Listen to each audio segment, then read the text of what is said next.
Reddit is a wild place, full of deep dives, hot takes, weird posts, and the occasional unsettling gem that sticks with you. Sometimes you stumble across a user whose story feels off. Not just someone chasing clout with edgy content, but a trail of comments, threads, and posts that start to feel disturbingly real. This isn't your typical creepy story roundup. These are unsettling Reddit users with tales that hit hard.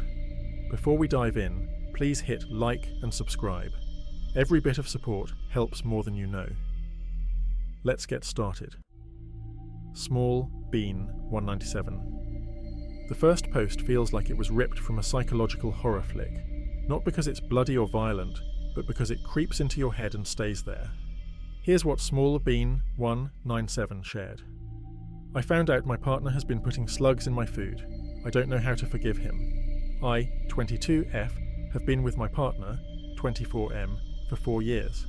He's never done anything like this before, but about a month or so ago, he started acting odd. He was leaving fruit on the ground in the garden, saying it was to feed a mouse family in our shed. I thought it was cute, and even helped. Then, 2 weeks ago, he got super sweet, cooking me meals, baking cakes, which he never does. I was thrilled he found a hobby, but I started feeling sick and dizzy after eating, chalking it up to lack of sleep or hormones. Today, a friend of his came to my workplace, the cafe, and pulled me aside. He said my partner's been collecting slugs from the garden using the fruit, blending them into my food, and even sent him photos of a bag of slugs and the blended results. I feel sick. I confronted my partner, and he accused me of snooping through his messages. I didn't, and got mad, saying I can't take a joke. I feel violated. I love him, but I can't wrap my head around this. Am I overreacting? I'm lost. This wasn't a prank. This guy was running twisted experiments on someone he supposedly loved. She thought she was getting heartfelt home-cooked meals. Instead, she was the lab rat. The update made things even darker. After her initial post, people wondered if it was a sick joke or something seriously wrong with him. A trip to urgent care revealed horrors no one saw coming. The slugs were just the start. Update from urgent care. I'm getting messages telling me to blank myself. Please stop. I'm really fragile right now. I went to urgent care last night and was seen around 6 a.m. Tests showed high levels of metaldehyde in my blood, and I have stomach ulcers. I was hospitalized 2 months ago for a burst ulcer, initially blamed on stress, but now they think it's from poisoning. I might have an infection, my temperature's high, but they haven't pinpointed the cause. My heart's okay, though I'm scheduled for heart surgery this year, now delayed due to the ulcers and infections. I filed a police report and gave a statement. Please, if you know me IRL, don't share my or my ex's name. It could ruin the investigation. My ex refused to talk to the police or me, but confessed to his friend in front of me and another friend. He admitted to running experiments on me since we moved in together, starting with spitting on my toast, then swapping my propranolol beta blockers with salt-filled capsules. He was in charge of my meds because of my history of suicide attempts. He thought it was funny. He also swapped my vegetarian Linda McCartney sausages with real meat, knowing I have IBS and can't digest it. My giant African land snail went missing last summer. I thought it escaped, but he said it died and admitted he blended it into my curry. I vaguely recall him laughing as I ate it, saying it was just chili powder to cover the taste. He also rubbed my toothbrush on the toilet but washed it, thinking that was too far. It feels like a nightmare. Legally, I'm not sure what's happening. He claims he didn't know why he did it, that he loves me, and felt compelled, like my OCD compulsions. He insists he never harmed our animals. I think he might be stressed from my mental health issues, which could have pushed him to a breaking point. I'm devastated and sorry for worrying everyone. By this point, she'd left him, but another update brought proof that made it undeniable. She found a jar of 4 dead slugs under the sink, likely forgotten by her ex. She shared a photo, a bag of massive, lifeless slugs, cold and slimy. It's the kind of image that turns your stomach, especially knowing she'd been eating them, blended into meals disguised as loving gestures. The comments section went wild. People couldn't fathom how someone could do this to their partner. These were yellow garden slugs, known to carry parasites that cause meningitis and other serious issues.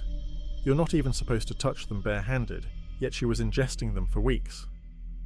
The community demanded justice, with one user commenting, "He promised he didn't harm your animals, but your dog recently had lungworm, and he admitted to feeding you your pet snail. He swapped your heart meds with salt and tampered with your food, knowing about your IBS. This isn't funny, it's dangerous. Stress doesn't cause this. He's not safe for you or your pets. These aren't the actions of someone who loves you. Stop blaming yourself. I get your mental and physical health struggles and need for love, but he can't be trusted." Everyone agreed. This wasn't something to brush off. She needed safety and justice. Deep in the thread, she dropped a chilling revelation. "Hi, he was diagnosed with ASPD, antisocial personality disorder, yesterday and confessed everything. I was his way of seeming normal to the world.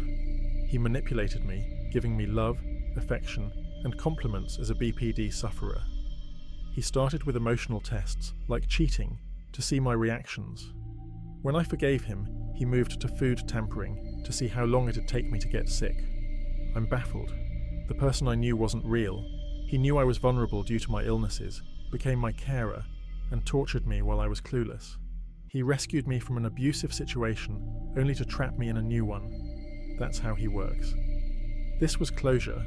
He'd admitted to every vile act. There was no word on legal action, but for many, her speaking out was enough. Healing, though, was another story. Her next post showed the trauma lingered. "I'm struggling to eat and have no appetite. Since leaving my weird relationship where my partner contaminated my food, I've been terrified of slugs. I moved into a ground floor flat, and slugs keep appearing. I'm scared they've touched my food, and I keep throwing it out. I'm terrified of getting sick and can't breathe properly. I've tried copper tape, salt, and non-toxic pellets, but they still get in. It feels like nature's tormenting me. My doctor dismissed it, saying it's good because I'm overweight. I was discharged from my mental health team. Any advice?" For a while, there were no updates, and people feared the worst, but she returned with a final post. "I'm alive. Sorry for not replying. My inbox was flooded. I've been sick with coronavirus, but I'm here. Thank you to everyone who reached out. You made me feel less alone. Hope you're all well." Her last post was 2 months ago, 5 years after the incident. Healing's been slow, but she's doing better. Fuji Tajikan 0001. Sometimes, a single Reddit comment lingers. Not loud or dramatic, but wrong. Fuji Tajikan 0001 left one that raised alarms. Factories in Thailand and Southeast Asia are notorious for exploiting workers, trapping them in modern slavery. A 2022 UN report estimated over 50 million people globally are victims of forced labour, many in Thai factories where migrant workers' passports are confiscated, and they're locked in for long hours with little pay. It started when a user clicked a random promoted post and saw a desperate comment. "I face a serious problem of human rights at Fuji Tajikan, Thailand. Please help me." The user who found it posted, "I clicked a niche, promoted post, and saw this comment by Fuji Tajikan 001. I googled Fuji Tajikan. It's a low-profile factory in Thailand. Thai factories are known for holding workers hostage in horrific conditions. This feels real, and people might need immediate help. I don't have internet at home or means to investigate. If anyone can find relevant contacts to get this checked, I'd be grateful. It might be a prank, but the name's too specific to fake. I won't sleep easy tonight." This was 8 years ago, during Thailand's political crisis. The user posted the same comment approximately 40 times across subreddits, raising suspicions of trolling. But the specificity and context suggested a genuine cry for help.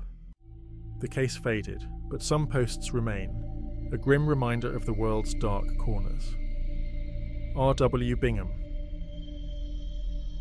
Bingham shared a chilling tale about Ted Bundy, the infamous serial killer who killed at least 30 women in the 1970s.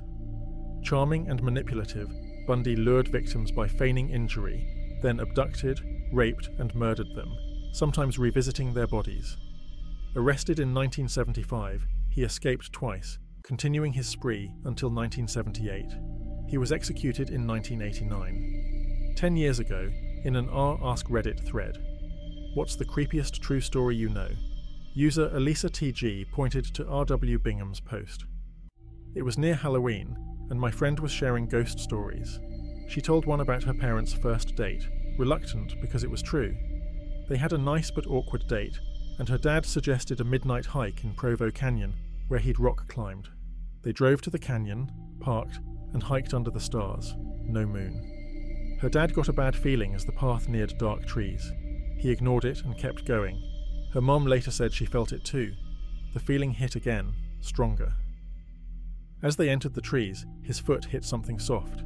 It was too dark to see, but the dread was overwhelming. They both bolted. Years later, married, they watched a Ted Bundy interview. Asked when he came closest to getting caught, Bundy described luring a girl to Provo Canyon, killing her, and hiding in the trees as a couple approached. A guy bumped into the body, then inexplicably turned and left. That was them. They narrowly escaped a monster, a stroke of luck that saved their lives. Archangel Throwaway. This might be the heaviest story here. Dark, heartbreaking, and raw. On July 21st, 2021, Archangel Throwaway posted, "Today I expletive up by getting empty nose syndrome after a simple turbinate reduction. I'm now considering medically assisted suicide. Please make my story matter by upvoting and spreading turbinate organ awareness." Empty nose syndrome, ENS, is a rare but brutal condition where your nose feels blocked despite being clear, disrupting breathing, sleep, and life. The OP's condition was so unbearable they were contemplating euthanasia. Their post, 7 months ago, my talented surgeon accidentally removed my inferior turbinates and their heads, the most important part, during a nose job to fix a bump. This condition is torture. I had no anxiety or depression before. I was in my early 30s, happy, with money and time off. I researched, chose a renowned doctor, and explicitly said not to touch my turbinates, fearing ENS. He agreed. 2 weeks post-surgery, I lost all air sensation. It feels like I'm being waterboarded 24/7. Constant pressure, like invisible hands choking me. My brain doesn't sense air, forcing my mouth open to breathe. It's like drowning without dying. Panic attacks are relentless, and I can't sleep. My local ENT confirmed my turbinates were severely reduced, diagnosing ENS. 2 other specialists agreed. I'm now exploring assisted euthanasia. ENS isn't just physical, it's psychological. Your brain thinks you can't breathe, even when scans look fine, driving anxiety, depression, and hopelessness. Don't touch your turbinates.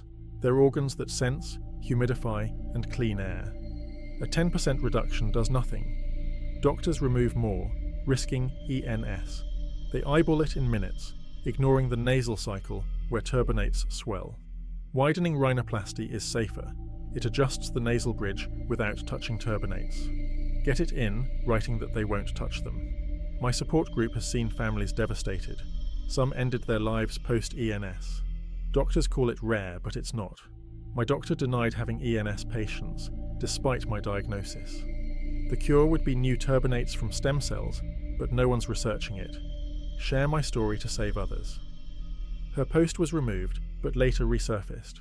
She replied to a user, furiously listening, who asked if she was suing. "My family will sue on my behalf. I won't live long enough for a trial. I have pre- and post-op scans and multiple diagnoses. Real justice is spreading awareness to spare others." Another justice would be stem cell turbinate transplants. I've tried estrogen creams, nasal oils, vitamins, Q-tips for resistance. Nothing works. Turbinate implants add volume but don't restore function. It's like a breast implant not enabling breastfeeding. Only new turbinates will help.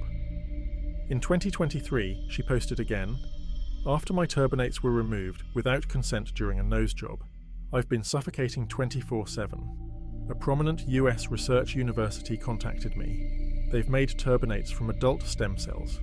Human trials need approximately $4 million, but government funding was denied due to ENS's rarity.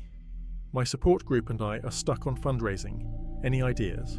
A GoFundMe? If someone wants to donate, I'd direct them to Wake Forest University's Institute of Regenerative Medicine for turbinate research, not me."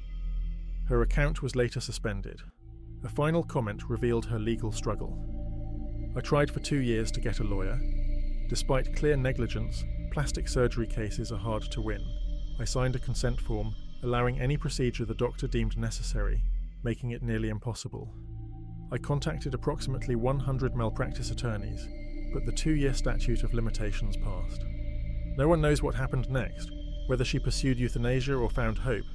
Her story vanished with her account.